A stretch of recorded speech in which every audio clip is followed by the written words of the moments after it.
Channel ಅಭಿನಯ TV ನೋಡುತ್ತಿರುವ ಸಮಸ್ತ ನಾಡು ಜನತೆಗೆ ನವರಾತ್ರಿ ಹಬ್ಬದ ಹಾರ್ದಿಕ ಶುಭಾಶಯಗಳು. ನಾನು ಮೇಘಾಯಂ. ಹಿಂದೂ ಧರ್ಮದಲ್ಲಿ ದೇವಿಯ 9 ರೂಪಗಳು. 9 ರೂಪಗಳನ್ನು ನವರಾತ್ರಿಯ ಸಂದರ್ಭದಲ್ಲಿ ಪೂಜಿಸಲಾಗುತ್ತೆ. ದೇವಿಯ 9 ರೂಪವಂತ ಹೇಳಿದ್ರೆ ಶೈಲಪುತ್ರಿ, ಬ್ರಹ್ಮಚಾರಿಣಿ, ಚಂದ್ರಘಂಟ, ಕೂಷ್ಮಾಂಡ, ಸ್ಕಂದಮಾತ, ಮಹಾಗೌರಿ, ಕಾಳರಾತ್ರಿ ಮತ್ತು ಸಿದ್ಧಿದಾತ್ರಿ.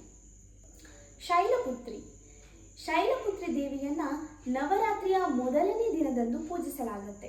ಶೈಲಪುತ್ರಿ ಅಂತ ಹೇಳಿದ್ರೆ ಪರ್ವತರಾಜನ ಮಗಳು ಎಂದರ್ಥ. ಶಿವನ ಪತ್ನಿಯಾಗಿಯೂ ಕೂಡ ಶೈಲಪುತ್ರಿಯನ್ನ ಪೂಜಿಸಲಾಗುತ್ತೆ. ಶಿವನನ್ನು ತಂದೆಯು ಅವಮಾನ ಮಾಡಿದ್ದಕ್ಕಾಗಿ ಸತಿ ದೇವಿಯು ತಂದೆ ಮಾಡುತ್ತಿದ್ದ ಯಜ್ಞಕುಂಡಕ್ಕೆ ಹಾರಿ ಪ್ರಾಣಾರ್ಪಣೆಗೈಯುತ್ತಾಳೆ. ಸತಿ ದೇವಿಯು ಶಿವನನ್ನು ಪಡೆಯುವುದಕ್ಕಾಗಿ ಪುನರ್ಜನ್ಮ ಪಡೆಯುತ್ತಾಳೆ. ಆದರೆ ಶಿವ ಸತಿಯ ಸಾವಿನ ಬಳಿಕ ದೀರ್ಘಕಾಲದ ತಪಸ್ಸಿನಲ್ಲಿ ತೊಡಗಿಕೊಳ್ತಾನೆ. ನಂತರ ಶೈಲಪುತ್ರಿ ದೇವಿಯು ಕಾಡಿಗೆ ಹೋಗಿ 16 ವರ್ಷ ಕಠಿಣ ತಪಸ್ಸನ್ನು ಮಾಡಿ ಶಿವನನ್ನ ಮದುವೆಯಾಗ್ತಾಳೆ. ಇದು ಶೈಲಪುತ್ರಿಯ ಮಹತ್ವ. ನಮ್ಮ ಈ ಸಂಚಿಕೆ ನಿಮಗೆ ಇಷ್ಟ ಆಯ್ತಾ? ಇಷ್ಟ ಆಗಿದ್ರೆ ಲೈಕ್ ಮಾಡಿ, ಶೇರ್ ಮಾಡಿ, ಹಾಗೆ ಕಮೆಂಟ್ ಮಾಡಿ. ನಮ್ಮ ಎಲ್ಲ ಸಂಚಿಕೆಗಳನ್ನು ನೀವು ನೋಡಬೇಕಾದ್ರೆ ನಮ್ಮ ಚಾನೆಲ್ ಸಬ್ಸ್ಕ್ರೈಬ್ ಮಾಡಿ, ಹೀಗೆ ಸಪೋರ್ಟ್ ಮಾಡಿ. ನಮಸ್ತೆ.